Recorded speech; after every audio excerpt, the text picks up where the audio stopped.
Wakawo hawayo ali ku mulimu ogambo nti andabira ku Airtel TV nkwagala nnyo, andabira ku Facebook live nkwagala nnyo, andabira ku YoTV nawe nkwagalira ddala, ali ku TikTok mukwano nawe nkwagala nnyo nnyo ddala, ali ku YouTube nkwagala nnyo yonna gyende. Naye nga munange lunaku lwakutano tulebaza Mukama Katonda era mukwano nyongera okujjukiza nga sinneerabira nti olunaku lwali waliyo Overnight Christian Life Church Makere Kavule jangu tubererewo nnyo nnyini ddala okugula baguddewo n'ekyo tugenda kusula mu ngatto nga tusaba nawe mukwano gwange ayagala engoye ennungi genda ku wali Command Fashions ku mukwano Arcade kumpi ne Formata Skills ku N910 waliwo amaduuka abiri Mukyala Dina ne Kansala Jimmy Lubega gye bali nnyo gendayo akwambaze ayina engoye z'abasajja ez'abakazi ez'abaana engatte ennungi ennyo ensawo ennungi ennyo mukwano ensaawa empitirivu agendayo ajja kubeera nga akwambaliza ddala.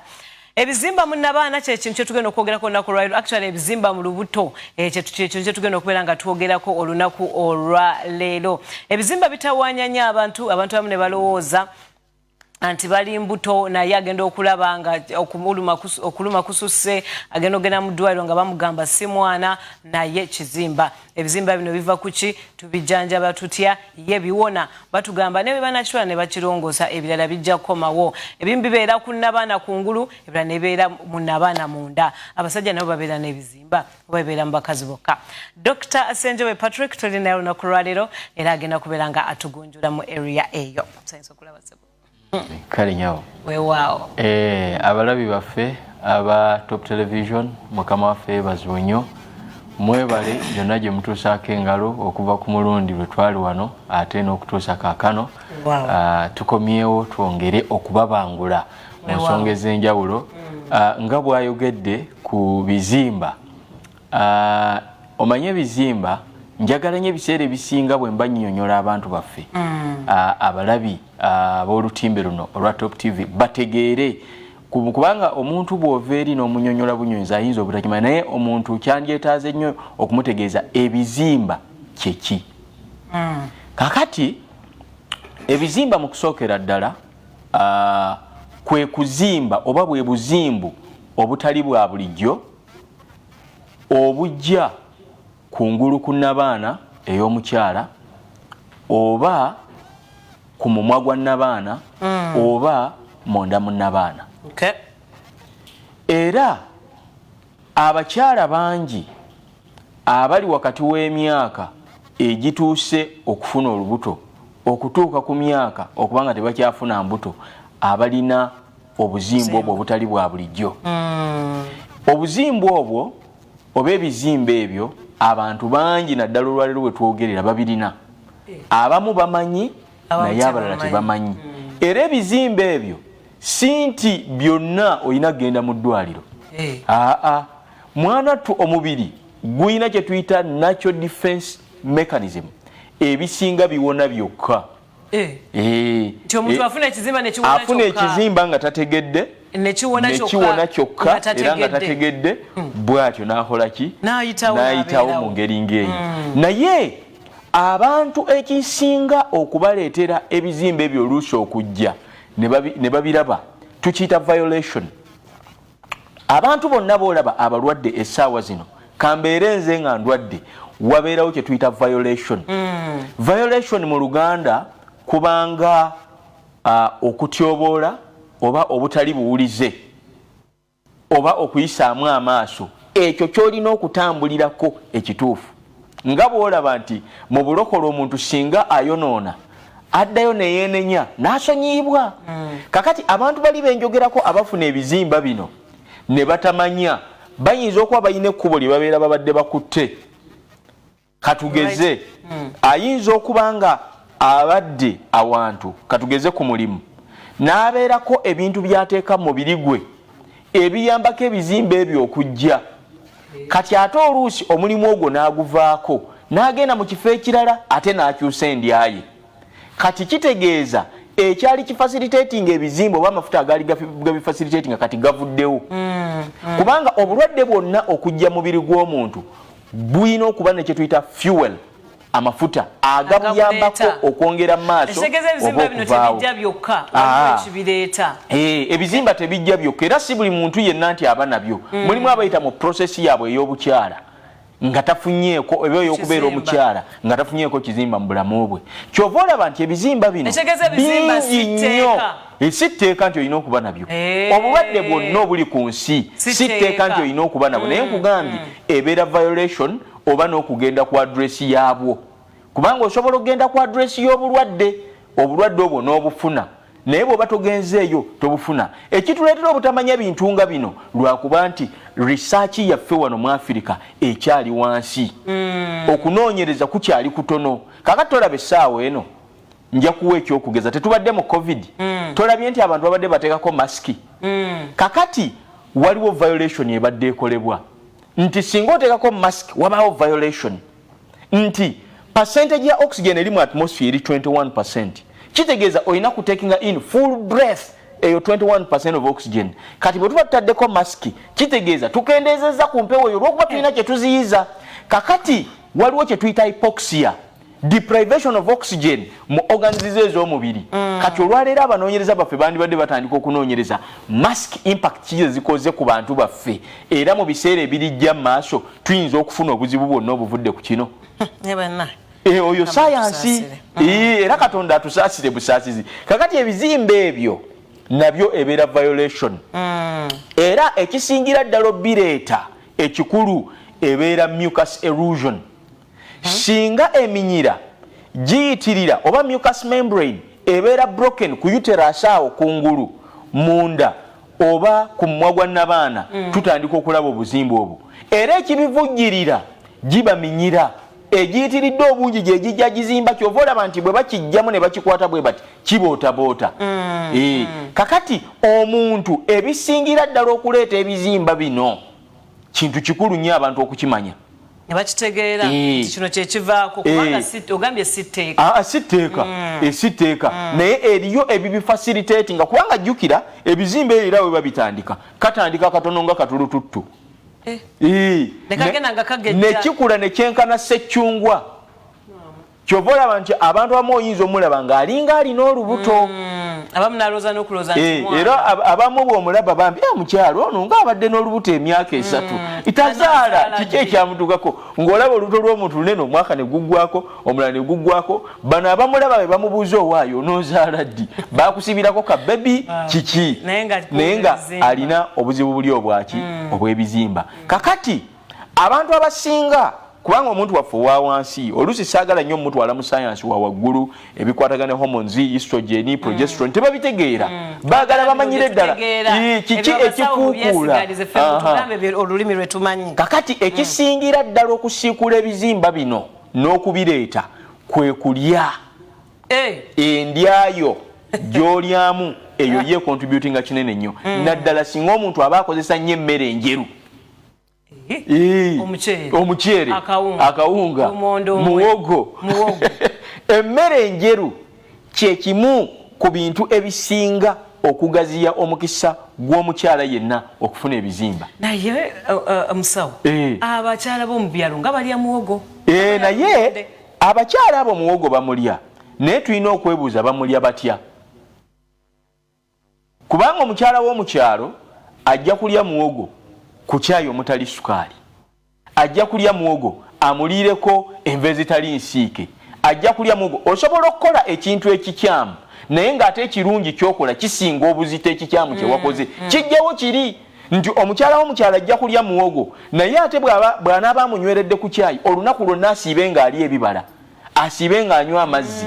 Kakati ate ye ow'omu kibuga ajja kkeera yeeyiwemu chipusi amale ali omugaati agutaddeko bulu bandi atuuke ku mulimu anywereko ecupa ya soda ku lanchi alyeyo ebifi by'enkoko olw'eggulu ate alye keeki kadina. Kakati gwembuulira bali bw'oba kompeyalinga ababiri okitegedde ndowooza olabye nti lwaki mu kyalo oluusi biba bitono era abantu abasinga okuba n'ebizimba bino abasinga bali mu bibuga kubanga be basinga okulya ennyo ebintu bino ebyeru balya eŋŋaano kumpi buli lunaku abantu bano balya eŋŋaano. Okimanyi omukyala eŋŋaano njeru kakati bagirya buli lunaku ate kumpi olunaku lwonna wesanga omuntu percentage gyalidde y'eŋŋaano kumpi eringa 75% ku byokulya byalidde olunaku olwo naye ng'ate eŋŋaano erina amateeka nti omuntu singa abeera alidde eŋŋaano nakubuulira nti bw'omala okulya ekintu ne kigenda mu lubuto omubiri guddamu ne gukinyiga ne gukikamulamu amazzi oyo white rice mukyamu nnyo tumulya naye tukola nsobi era ne brown rice si mutuufu abantu bawano tebamanyi miceere ebika by'omuceere biri 36 the types of rice there are 36 types of rice nze naliko importa w'omuceere nali nga nguleeta wano eriyo omuceere ogwa kakobe eriyo omuceere ogwa yero nga bw'ogufumba guba gwa yero eriyo omuceere ogwa kiragala nga bw'ogufumba guba gwa kiragala eriyo omuceere omumyufu nga bw'ogufumba guba mumyufu nga togutaddemu na kinzaali eriyo omuceere ogwa bulaaka nga bw'ogufumba gwo guba muddugavu naye omuceere omutuufu gwe tulina okulya baguyita wild rice omuceere ogw'okuttale omuceere ogw'okuttale era omuceere ogwo bw'oba ogulabe gwe bayita wild rice bubanga butiititi nga buddugavu naye nga buliko ne ka brownish ogwo gwe muceere abantu gwe balina okulya naye simanyi abasinga abali mu kuleeta omuceere ogwo wano lwaki tebaguleeta gyeguli wild rice era mu bano actually nali njogerako n'omwami omu bano abasimba omuceere naŋŋamba nti kyamazima ddala kyogamba omuceere ogwo bwe tuba tusimbye omuceere eyo mu ttale gumereramu naye ate ffe tetugwagala tugusuula naye oyo ye muddugavu ekintu ekyomugaso akisuula n'alyamu kino ekitali kyamugaso kati ekyomugaso era akisuula ate n'alyamu kiri kyatakolaki kakati omuceere ogwo mulungi nnyo ate tolaba kati n'eŋŋaano eŋŋaano eyo abantu bwe bandibadde bagikozesa factory zino zandiyambye nnyo n'abantu naye simanyi tezirina ndowooza bantu babyabulamu bandibadde bakuba eŋŋaano nga tebagiggyeko kakuta naye musawo tuddeyo ku muceere kuba nga tuli omuceere omuceere guno osobola okugukyusaako kati nengusumba pirawo ne gubeera gwa brown anti kakati era gusigala white ekigufuula brown si gwe muceere ebirungo bye biba bigufudde kati bwe ndi omuceere kuba gwongulya kati ndi ebiki ebibagusabulwa ne bekufuna bizimba kakati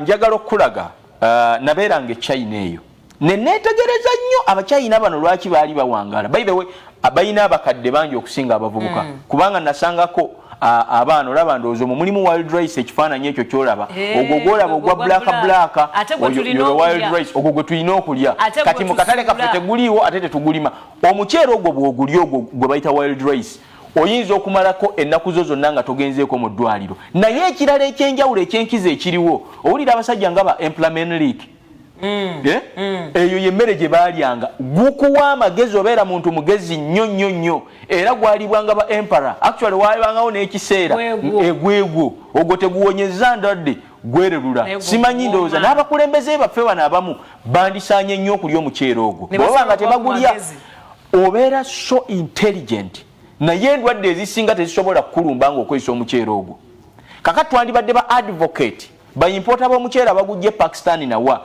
basinga batandika otuleetera omuceere ogwo tuba tuwonya endwadde eziwerako bizimba nga tugenda mu masemu kakati ekyokubiri gy'emiddo nti singa oba olidde omuceere wandibadde olya kumpi nakati mungi nnyo singa olya embatu z'omuceere 2 wandibadde olya embatu za nakati 4 okitegedde kakati awo oba weekozeemu omulimu actually kye bakole China China basanga balya buli kimu ebikere emisota embaata ebisaanyi naye abasajja abo kye basingira ddala okukola nga bwe tuzze wano ku makya bw'atuuka anywayo akakopo ka habo tea nga temuli sukaali tebanywa sukaali saanywako sukaali ebiseera nze binagenderangayo osanga tataddeemu sukaali ekyokubiri balya nnyo emidde egiseerera omuntu n'afuluma n'atesiba lubuto lwe tunadda wano njagala twogere ku kuwunya akamwa abantu tubasomese kiva kuki lwaki abantu bakijjanjaba nga tekivaawo tulabe eno gye biviira ddala endwadde zino nga tezinnabatuukako so abantu baffe abalina ebizimba kintu kyangu nnyo kyakugjawo naye bw'obirongoosa mwana tutebisobola kuvaawo yensonga lwaki nali nkugamba nti abasawo baffe abazungu beetaaga bakwatagane naffe abalala abajjanjabisa obujjanjabi obw'obutonde tusobole okwimaginga obujjanjabi buno tujjewo endwadde ezisumbuwa bannayuganda okujjako ng'olina akasobola ddala okusalira ddala paka mu musaayi naye tosobola kujjawo bizimba ng'obirongoosezza birina okukomawo anti soosi baba tebagijjeewo kati musawo oŋŋambye okwewala ebizimba ndye bulungi ekisookera ddala olina okunywa amazzi nga gawera okendeze ku acidity mu mubiri gwo kubanga omubiri tutunulira nnyo pH potentiality of hydrogen ku pH scale nja kudde ebyo nabyo ndowooza mbisomeseeko lumu bw'oli nkyaza kubanga ku lupimo lw'obyobulamu oba lwe tuyita pH scale ekintu kyonna ekiri balanced omubiri gwe kyetaaga kyandibadde 7 naye omanye ebintu abantu bye balya ebiri biro 7 ebiri mu 3.5 3.4 ebyo byonna birwaza bulwaza kakati kirungi nnyo n'onywa amazzi buli lunaku bw'oba oyina ebizimba wandibadde tokka wansi wa liita 3 ez'amazzi gweomuntu alina ebizimba ekyokubiri wandibadde buli lunaku olyayo ebintu ebiramu oba ebiri raw ng'ebibala ebikajjo ate bw'oba oyina ebizimba tokozesa bikajjo ekikajjo kiri acidic nnyo by the way kiri very acidic kati omuntu yandibadde akozesa nnyo ebibala naddala ebiri high water content nga watermelon enanasi ate yandibadde tagikozesa okujjako ate ebikoola byayo ebikoola byayo biba birungi ebyo byolaba ebyo asobola obikolamu amajaani kati yandibadde akozesa nnyo ebibala yandibadde alya nnyo nakati yandibadde afuluma buli ku makya nassa emirundi 20 breathe in breathe out ku mpewo esooka ey'okumakya omanye ebeerako healing spirit breathing exercise nkulu nnyo oxygen kintu kikulu nnyo yandibadde akola exercise ng'okutambula ze tuyita skeletal exercises ebyo ebizimba byolaba bishirinkinga ne biggwa mu mubiri ng'omuntu alina kudda ate yokka gwe wali owuliddeyo ayinayo ente erina ebizimba ku nabaana esimu yeyo ku screen mukwana abasimu ndabagatandise dda naye musawo mukama ente endala n'omuntu mulala musawo esimu yeyo ku screen mukwano kuba mbadde mukuba ate bwenzirisiza nengasaba amasimu ate ne musiritsa kuba simu obeere ng'obuuza omusawo agenda kubeera nga ate kudda 0702 700 908 tunyenya naye kyemaze okulaba abakyala bonna tulina okikola okunyenya amazzi okulya ennyo fruits okutambula that was the principle eyo yali principle okuva edda nedda okutegeezeza ebeera violation kale gamba hello kale taata njogerako nanero sinzidiwa kakati mbuuza omwami oyo ensigo z'omuceere ezo zaayokeddeko wano mu Uganda weeziri oba teziriwo bwe ziba teziriwo tebasobola kukola ogundi ezireeta wano mu Uganda naffe tukusimbeko tweyanze ge mukwano weeziri teziriwo okutugamba nti ziri mu nsiko ogambe ziri mu nsiko okay hello sebo kale taata naye gye bali sebo njogerako nanero sinziriwo kati sebuuza musabo esebo gendeza tv etutawaanya oba giviire kati omuntu alina ulcers aba alina kozesaki alina ulcers kale tweyanziza hello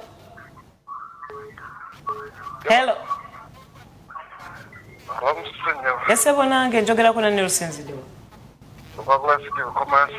etatu ebukoma nsimbi kakati nfuna obujanjabi kuva malwaliro nga baŋŋamba busaayaekintu mu lubuto naye nga zizzaako n'ofuna lunuma nga zizzaako obujjanjabi ntezaali eddagala lya lusa liganye okuwona naye nkoze ntyo abantu tebakungiramuko abasobola okunzijjanjabi okay tweyanziza naye ulcers hello sebo kale taata naye gyebali njogerako nanero sinzidiwo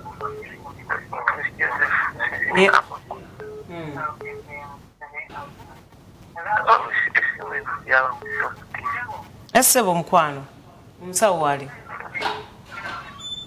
Kakati. Omukyala omutukufuna tutya ne waffe. Ewamwewa. Kalisizo. Tusooke tukome kwabo. Hello. Bale kutuweereza. Kale bambi. Amudere bweyogera ko ne walusi ngai kumina kaseke. Yese bwe nakaseke. Oh. Sai bwe nakaseke. Hello.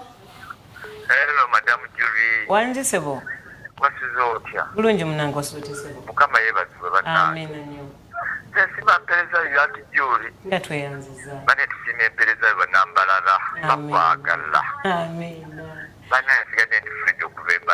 Sima kusime tusima mpereza y'umukwano. Okay, tuyazege. Ndoza tukome kwabo musa.